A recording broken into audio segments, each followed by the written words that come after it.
We're here for the launch of the Richmond Climate and Nature Strategy. It's a really, really big piece of work. It's really important that we are being inclusive in what we're doing, that making sure that we're taking really ambitious action as well. It's about reducing the carbon emissions that are coming from the borough, so doing our bit to tackle climate change. It's also about making sure that the borough is more resilient and adapted to a changing climate. It's also about making sure that we're supporting communities, making sure that they can live for the long term in Richmond, even in the face of a changing climate.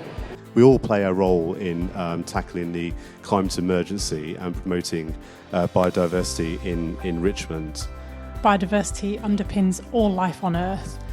Nature is essential, and sometimes it feels odd to frame it all about us, but nature provides our food, our fuel, our shelter, our clean air, medicines, carbon sequestration, water filtration, oxygen production. We know we're living in an age of extinction with accelerated rates of biodiversity loss. The key thing for us is to try to slow down the speed with which the water during a storm gets into the river. And what we have been very lucky with Barnes Common is that we've had some funding from the Environment Agency to start looking at the process of how we work with the community in order to reduce the flooding and in order to increase our resilience for when flooding arrives. We're continuing our journey to being a carbon neutral organisation by 2030 and a net zero borough by 2043.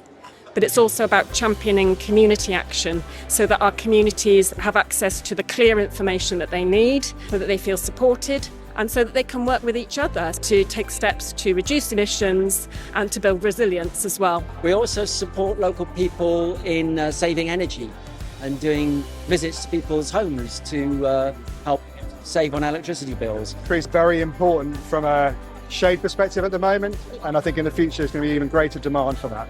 The council conducts watering programmes with all of our trees. What we're trying to do is to engage with the community so we can work in partnership with the community, and that's where the Friends of Street Trees comes into it. So it's a good thing to be involved in. So I'd encourage people to sign up. Yeah. Personally, I'm really passionate about kind of active travel, more walking, more cycling. So I would love to see more cycle paths, really empowering people to kind of make those positive choices by just making it safer to walk and cycle and take public transport as well. It was a really cool project to get to talk to lots of other residents and people in my community about what the council is doing and the role that we can all play. A lot of the climate targets are based on everybody doing their bit.